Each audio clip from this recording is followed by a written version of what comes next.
Welcome to this computer architecture series. Today, we are diving into a crucial concept in memory management, the difference between write-through and write-back cache policies. We will explore how computers decide when to save data and the trade-offs between speed and data safety. To understand these policies, we first need to remember the memory hierarchy. We have the central processing unit, or CPU, which is incredibly fast. We have the main memory, or RAM, which is large but much slower. Sitting in between is the cache, a small, high-speed memory area. Reading data is straightforward. The CPU checks the cache first. But writing data, saving changes, is where things get complicated. Here is the core problem. When the processor modifies data, it writes that new information to the cache because it is the closest and fastest storage. However, the main memory still holds the old, outdated version of that data. This creates an inconsistent state. We need a specific set of rules, or a policy, to decide how and when to update the main memory to match the cache. The first approach is called the write-through policy. It is the most straightforward method. In this system, whenever the CPU writes data to the cache, it simultaneously writes that same data to the main memory.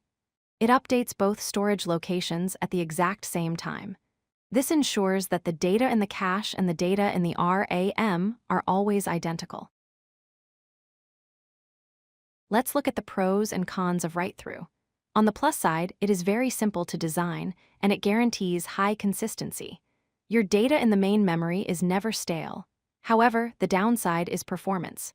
Writing to main memory is slow, and because the CPU has to wait for that write to finish every single time, it slows down the entire process.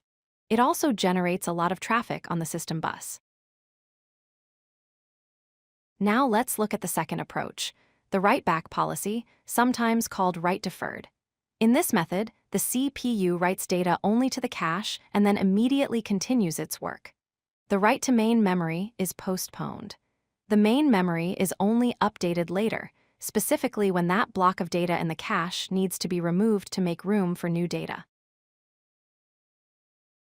You might wonder, how does the cache know which data needs to be saved to RAM before it gets deleted? It uses a special flag called the dirty bit. If a block of data is modified, its dirty bit is set to 1. This tells the controller, hey, this data has changed, save it to RAM before you erase me. If the dirty bit is 0, the data is clean, meaning it matches RAM, so it can be safely overwritten without saving. The write-back policy has clear advantages. It is incredibly fast because the processor does not have to wait for slow main memory writes. It also reduces traffic, because multiple updates to the same piece of data result in only one final write to RAM. The disadvantages are that it requires more complex hardware to manage those dirty bits. And if power fails before the cache is saved, you lose that data permanently. Here is a direct comparison. Write-through is safer and simpler, but slower. Write-back is significantly faster and more efficient with bandwidth, but more complex and slightly riskier regarding data loss. Write-through keeps RAM consistent.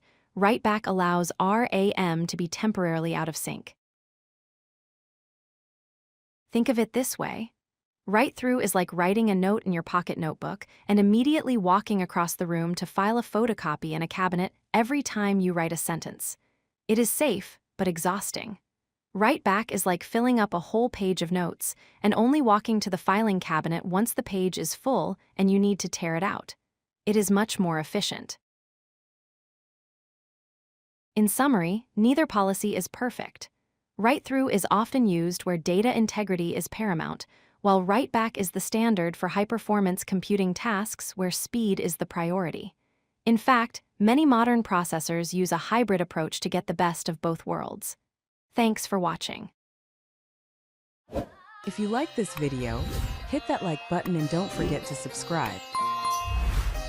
Visit codelucky.com for more such useful content.